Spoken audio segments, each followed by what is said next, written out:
જોસોના ગામમાં સીસી રોડની સાઇડો અધૂરી, કોન્ટ્રાક્ટરનું સ્ટોપ પેમેન્ટ રોકવાની ગ્રામજનોની માંગ।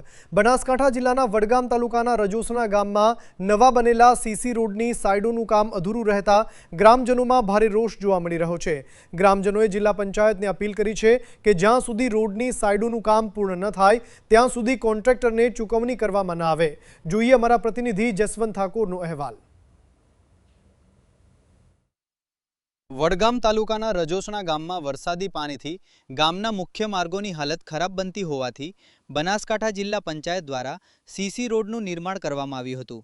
રોડનું મુખ્ય કામ પૂર્ણ થઈ ગયું હોવા છતાં આજે પણ રોડની બંને બાજુ સાઇડોનું પુરાણ કરવામાં આવ્યું નથી, જેના કારણે ગ્રામજનોમાં ભારે નારાજગી જોવા મળી રહી છે। સ્થાનિકોનું કહેવું છે કે ચોમાસાની શરૂઆત થઈ ચૂકી છે, જો સમયસર રોડની સાઇડો મજબૂત રીતે પૂરવામાં નહીં આવે તો વરસાદી પાણીના કારણે નવો સીસી રોડ પણ નુકસાન પામી શકે છે, જેના કારણે સરકારની ગ્રાન્ટનો ખર્ચ વ્યર્થ જવાની શક્યતા છે। ગ્રામજનોએ જિલ્લા પંચાયતના બાંધકામ વિભાગને રજૂઆત કરીને માંગ કરી છે કે જ્યાં સુધી રોડની સાઇડોનું કામ સંપૂર્ણ પૂર્ણ ન થાય ત્યાં સુધી કોન્ટ્રાક્ટરનું સ્ટોપ પેમેન્ટ રોકવામાં આવે અને તાત્કાલિક અધૂરું કામ પૂર્ણ કરાવવામાં આવે। જસવંત ઠાકોર, પ્રકોપ ન્યૂઝ, વડગામ।